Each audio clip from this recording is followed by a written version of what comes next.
The moment the little girl asked, "What's God like?" the whole cafe seemed to freeze. Karoline Leavitt, sitting alone with her coffee and laptop, had just been minding her business, half-heartedly working on emails, checking her phone, the usual routine of an afternoon when you're looking for a moment of peace. But this question, coming from nowhere, threw her off completely. The voice of a child, so innocent and untainted by the cynicism of the world, held a weight that made Karoline's chest tighten. She hadn't expected to hear something like that in a place as ordinary as this cafe. Not from a child with a pink dress and pigtails. She wasn't prepared for the impact it would have on her. The little girl stood there, waiting. Karoline blinked, unsure how to answer. People around them were talking, a couple laughing over a shared sandwich, an older woman reading a book in the corner, but none of them seemed to notice the fragile moment unfolding at that small table by the window. Karoline tried to smile, but it came out more like a grimace as she cleared her throat. The word she had in mind felt too shallow for something so profound. She had her own thoughts about faith, but they didn't come close to something that could answer the rawness in the girl's eyes. "Why do you want to know?" Karoline asked, her voice quieter than usual, unsure if that was the right question to ask or if the girl even understood it. The child, without hesitation, replied, I want to know if God would like me, if he'd think I'm good." She fidgeted with the hem of her dress, avoiding eye contact, her face filled with the seriousness of a child who had been thinking far beyond her years. Karoline had heard of kids asking about religion, about heaven and hell, but this was different. The girl wasn't curious about the stories or the rules. She just wanted to know if she was worthy of something bigger than herself. And that hit Karoline harder than she expected. Karoline's thoughts raced. How does one answer a question like that? She knew the right thing wasn't to just brush it off. She thought about how easy it would be to simply explain the basics. God loves everyone. You're good as you are. Something simple and quick, but none of that felt honest. The little girl deserved more than a quick answer, more than a pat on the head. Karoline wasn't sure where to begin. She wasn't even sure what she believed anymore, not after years of skepticism and questioning her own faith. The girl looked up again, her eyes wide, full of hope and fear all tangled together, a mixture of trust and uncertainty that made Karoline's heart ache. Karoline glanced around the cafe, almost hoping someone would step in, offer a solution, tell her how to respond. But no one did.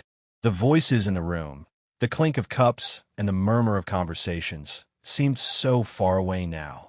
It was just her and the girl, alone in that small bubble. In the back of her mind, Karoline knew the answer wouldn't come from anything she had prepared or thought out. It would have to be something real, something that came from a place she hadn't touched in years. She had to speak honestly, not just give a textbook answer. So after a long pause, she simply said, I think God would love you. I think he would love you because you want to be good. And that's what matters. The girl blinked, processing the words, and then smiled. It wasn't a huge smile, just a soft one, but it seemed to hold everything she needed in that moment. Acceptance, relief, and maybe even a bit of clarity. She turned away, seemingly satisfied, and walked back to her table, her little feet tapping against the floor as she disappeared into the crowd. Karoline sat there, staring at her coffee, feeling like the room had shifted. The weight of the questions still hung in the air, but now there was something else too, an understanding she hadn't expected. For a brief moment, it wasn't about what she knew, what she believed, or what she had been taught. It was just about being kind, being open, and listening. And maybe that was enough. Karoline took a deep breath, trying to push the conversation out of her mind. The little girl had returned to her table, where her mother was now pulling out a tablet to keep her entertained, and the cafe's usual hum had returned. But Karoline couldn't focus. She tried to resume her work, but her mind kept drifting back to that question. What's God like? The simplicity of it had rattled her in ways she couldn't quite explain. People didn't ask those kinds of questions in casual settings like this. Not in her experience, anyway. She had grown up in a family where faith was never forced on anyone, but it was always there, hovering in the background like a fog. Never questioned, just accepted as something you dealt with in your own way. But this child, this girl had asked with such rawness, as if her innocence was the one thing that could still crack through the protective layers that adulthood had built up in Karoline over the years. She was distracted, trying to decide whether to leave or stay when she noticed something. No, someone that caught her attention. A man had just walked in, and the moment he stepped through the door, the atmosphere of the café shifted. Karoline couldn't pinpoint exactly why, but something about him stood out. He was tall, wearing a dark jacket and jeans that looked expensive, but not in an ostentatious way. His face was sharp, with piercing eyes that seemed to scan the room the moment he entered. He moved with an air of confidence, or maybe arrogance, that felt out of place in this casual café. The kind of presence that made people feel smaller without saying a word. He walked up to the counter where the barista greeted him, and he ordered his coffee with a curt nod. Nothing special, nothing overtly rude, but Karoline couldn't shake the feeling that he wasn't here for the coffee. She couldn't quite put her finger on it, but his energy felt like it had a weight to it, like he was a man used to getting what he wanted. When the barista handed him his drink, he didn't offer a smile or a word of gratitude. He just took it, nodded again, and then scanned the room before his gaze fell directly on Karoline. She felt a chill run down her spine, and for a moment, she wondered if he had been staring at her for longer than just that brief second. She quickly looked away, pretending to concentrate on her laptop, but she could feel his eyes on her. He walked over to a table near the window, setting his coffee down with deliberate care. The moment he sat, he started glancing around again, his eyes moving quickly over the room. Karoline didn't want to look back, but she couldn't help herself. Something about him was unsettling, like he was watching everyone, quietly measuring them, deciding whether they were worth his attention or not. That's when the little girl, the one who had asked the question about God, looked up at him. The moment their eyes met, it was like the room held its breath. The girl's innocent stare, wide and unafraid, locked onto his, and for a brief moment, Karoline saw the man falter. His posture stiffened, his expression changed, almost imperceptibly, but it was there. It was as if he wasn't used to being looked at with such honesty, with such simplicity. The girl, still holding his gaze, then asked, her voice loud enough for everyone around to hear, "Are you good?" The question hung in the air like a challenge, and Karoline froze. She wasn't sure whether the girl was still talking to her or had turned to the man, but it was clear that the innocence of the question had hit him like a blow. He didn't answer right away. He seemed momentarily stunned, as though the question had caught him off guard, as though he wasn't sure how to respond. The other customers in the cafe shifted uncomfortably, unsure if they should step in or stay out of it. Some tried to keep their conversations going, others pretended to be absorbed in their phones, but Karoline could see the tension building. Finally, the man broke the silence, clearing his throat in an attempt to regain control. "I'm not sure what you mean," he said, his voice cold and controlled, almost condescending. "Why would you ask something like that?" He spoke to the girl as though she were beneath him, as though her question was some sort of trivial nuisance. The little girl, undeterred, answered with the same simple honesty that had started this whole exchange. "Because my mommy says God is good. So I think if you're good, you're like God." The words hit him with the force of a slap, and for a split second, Karoline thought she saw something flicker in his eyes, something she hadn't expected. It was fear, not the kind of fear that a person shows when they're physically threatened, but the kind that comes from realizing you've been caught off guard, exposed.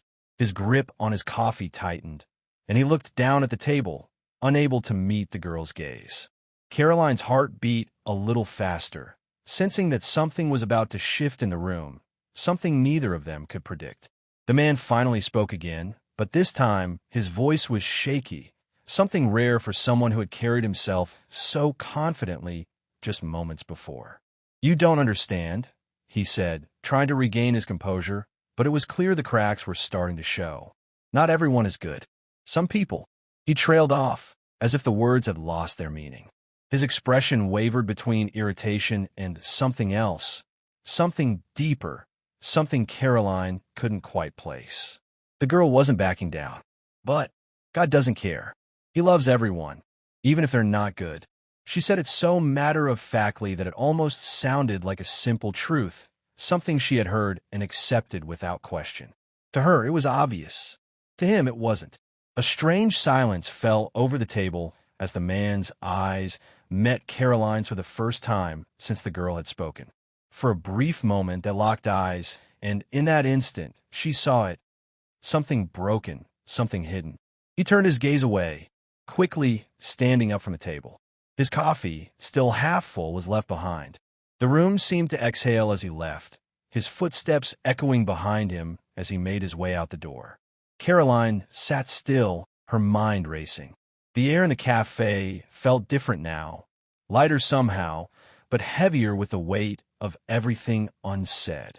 She looked over at the little girl, who was already turning her attention back to her tablet, unaware of the impact she had just had on the man who had been sitting there, a stranger who had carried a whole lot more than just coffee and a dark attitude into that cafe. Karoline didn't know what to make of the encounter, but she couldn't shake the feeling that something important had just happened. A small but significant shift in the world, the kind that was easy to overlook if you weren't paying attention. The scene in the cafe lingered in Karoline's mind long after the man had left. She sat there for a while, staring at the empty space where he had been, the clinking of cups and the hum of the espresso machine, now nothing more than background noise. She couldn't explain why it unsettled her so much. The girl had asked a simple question, and the man had reacted with defensiveness, but the entire exchange had felt significant in a way she couldn't put into words. What had made him so uncomfortable? Why had he been so shaken by something so innocent? Karoline glanced around the room, but no one seemed to acknowledge what had just happened. It was as though they were all in their own little worlds, oblivious to the moment that had unfolded before them. It was strange how easily people could go on with their lives, unaffected by the things that truly mattered. Her phone buzzed, breaking her out of her thoughts. She picked it up, half expecting it to be another work email. Instead, it was a text from her best friend, Mara. "Hey, how was your day? Catch up later." Karoline hesitated for a second before typing back. "I'm at the cafe. Something weird just happened." She paused before adding, "A little girl asked a man if he was good." The reply came quickly. "What? You're not messing with me, are you?" "No, seriously." It was like something shifted in the room. He was uncomfortable. Maybe he thought it was too much, but I don't know. It felt important somehow. Mara's next text was almost instant. "I'm coming over. I want to hear all about this. I'll be there in 10. Karoline leaned back in her chair, feeling a sudden sense of relief. Talking to Mara always helped when things felt complicated. Maybe it was because Mara had a way of cutting through the noise, seeing things from a perspective that made sense when Karoline's thoughts felt jumbled. She closed her laptop, deciding to wait for her friend before trying to process everything that had happened. But as she sat there, her mind kept drifting back to the man and the way he had reacted to the little girl's question. The moment had felt like a confrontation, but one that hadn't been deliberate. The girl had no agenda, no intention of causing discomfort. She had simply spoken what was on her mind. But the man had been rattled, and Karoline couldn't shake the idea that it was more than just a simple question about good and bad. As she waited for Mara, the cafe started to fill up again. The usual crowd of afternoon regulars began trickling in, and the hum of conversation grew louder. Karoline sipped her coffee, her thoughts still in turmoil. She noticed the barista chatting with a couple at the counter, their laughter rising above the din. A few college students hunched over their laptops at the corner table, typing furiously. The sound of a door opening and closing each time someone entered or left was a steady rhythm in the background, a reminder that the world outside was moving on. But Karoline couldn't shake the sense that something had been left unfinished.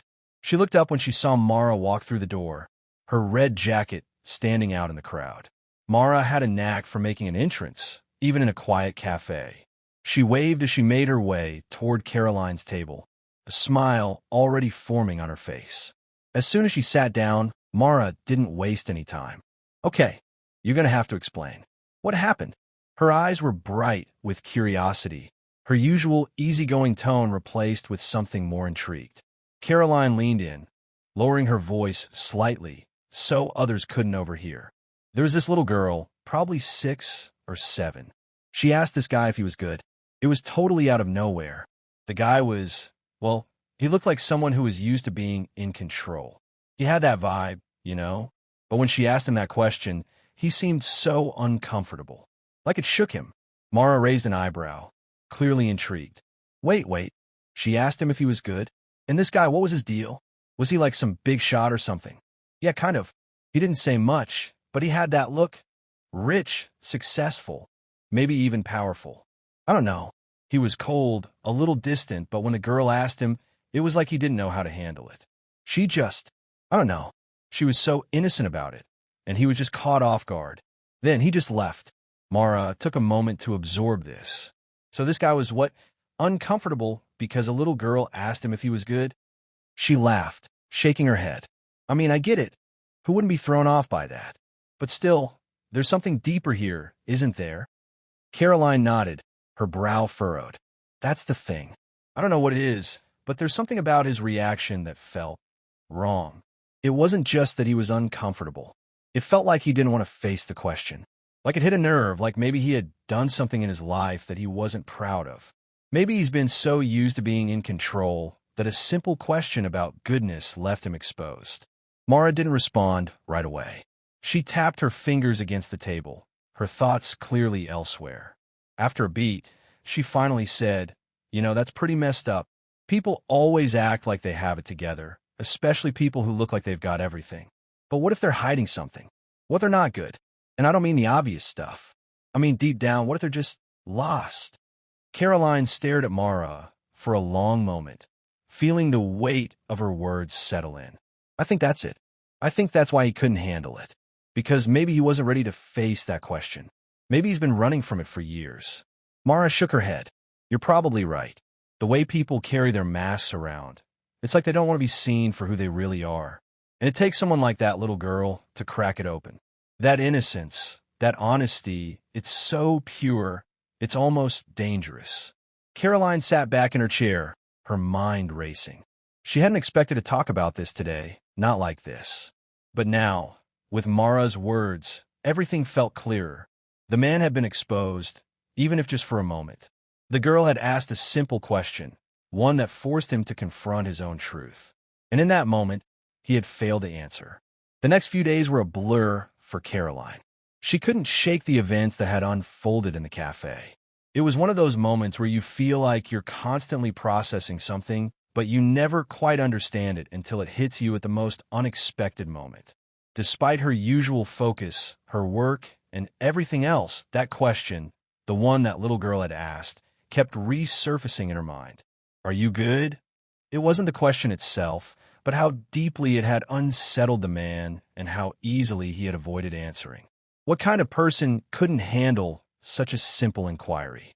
It was a Tuesday afternoon when Karoline decided she needed to revisit the cafe.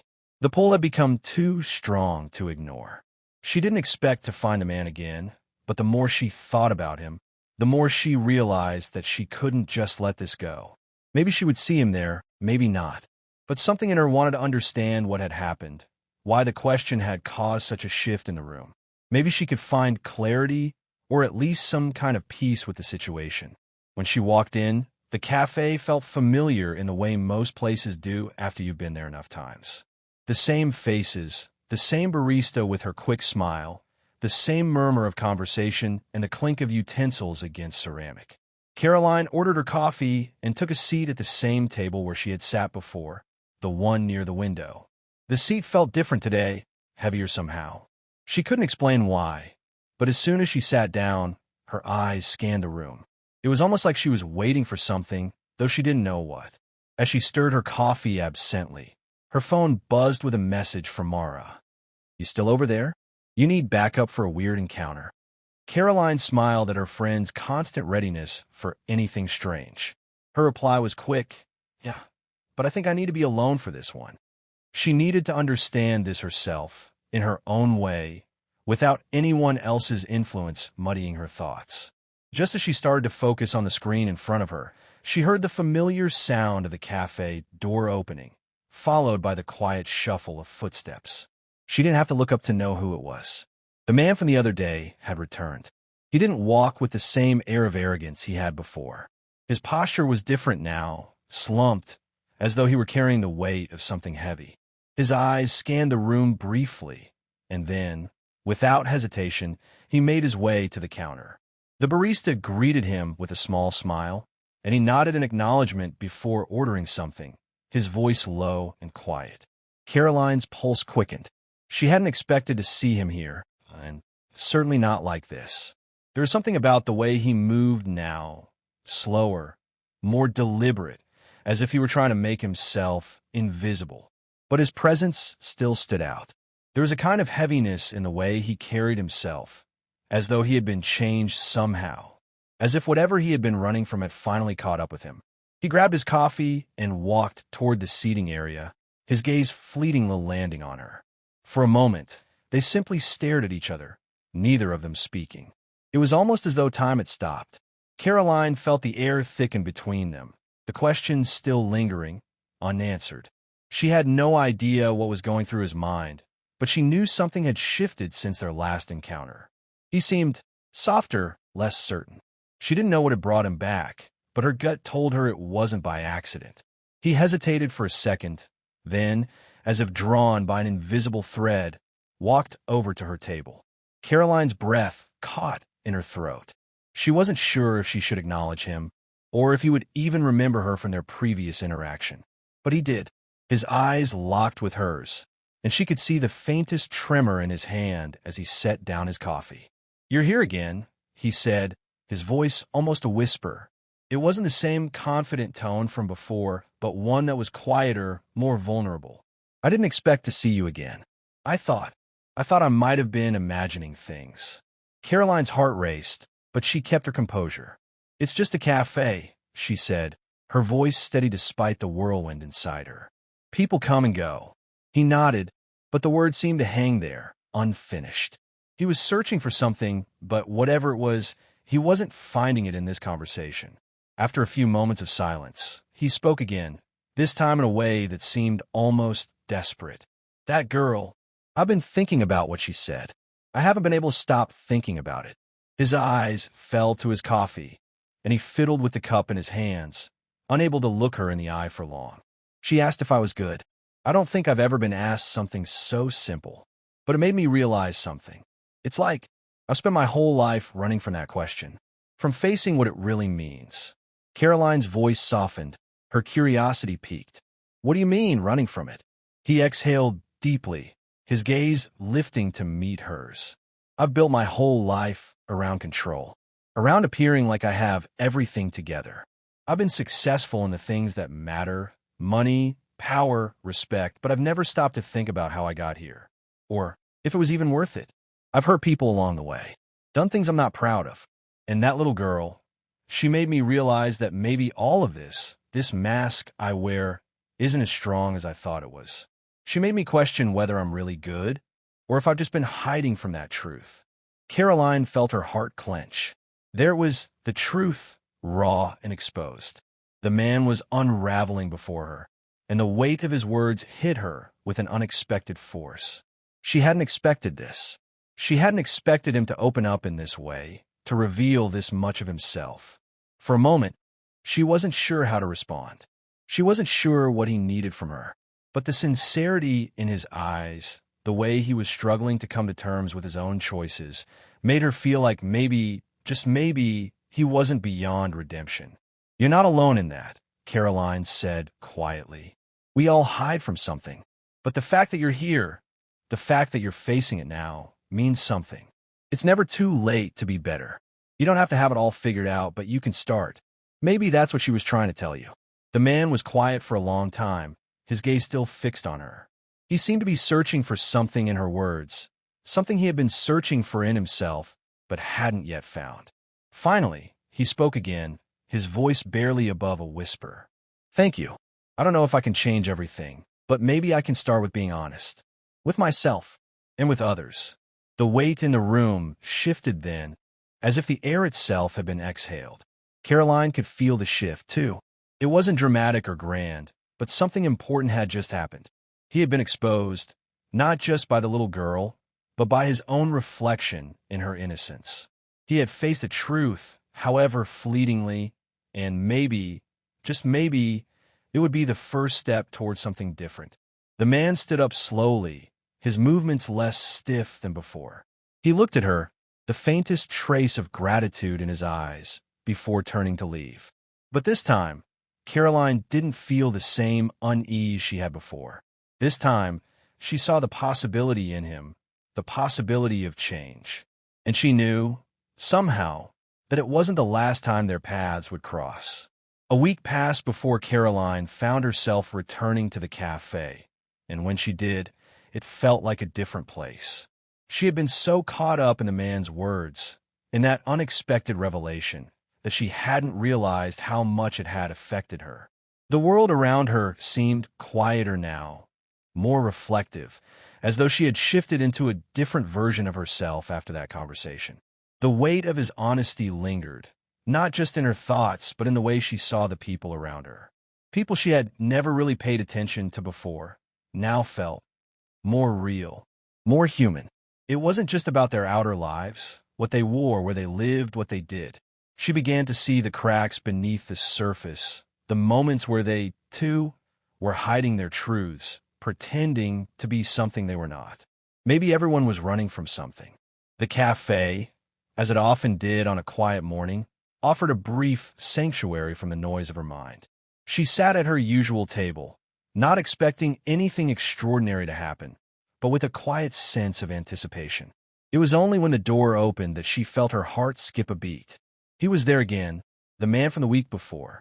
He didn't seem the same. He was different, though she couldn't quite place how.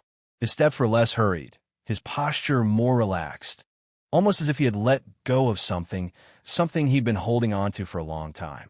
He looked at the barista, nodded, and ordered a coffee, just as he had the last time. But this time, when he turned toward the seating area, his eyes found hers.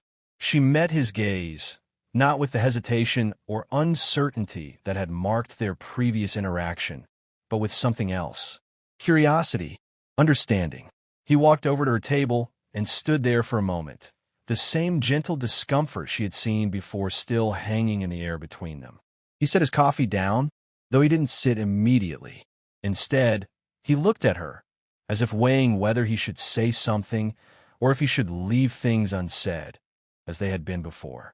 "I've been coming here every day since the last time I saw you," he said, his voice calm but firm, like someone finally speaking the truth after keeping it buried for too long.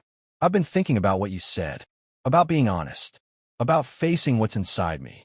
Karoline didn't respond immediately. She simply watched him, aware of the quiet intensity in his words. There was something different in his eyes now, less guarded, more open. "And?" she asked, her voice soft, but there was no judgment in her tone. She wasn't expecting him to have all the answers, nor did she want him to. She simply wanted to hear him, to let him take the next step on his own journey. "And I realized something," he continued, his hands fiddling nervously with the cup before him.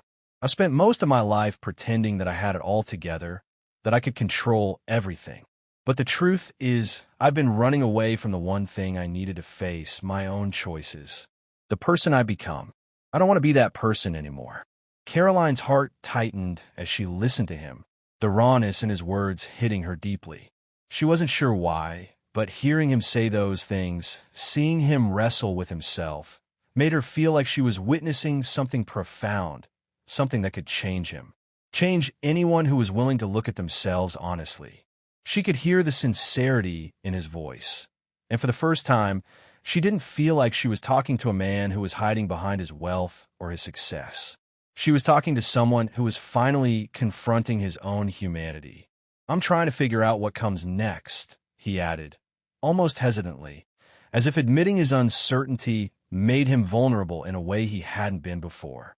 "I don't have it all figured out. I've done things I can't undo. I've hurt people, and I can't just take that back. But I could try to do better. I think that's all I can do. Try to be better." For a moment, Karoline was quiet. She didn't want to rush him, didn't want to offer him easy solutions or pat answers. What he was saying wasn't something that could be fixed in a few sentences. This wasn't something that could be solved with a simple "it'll get better" or "you'll figure it out." He was in the middle of something and whatever came next, it had to be something he worked through on his own. That's all anyone can do, Karoline said after a beat, her voice gentle.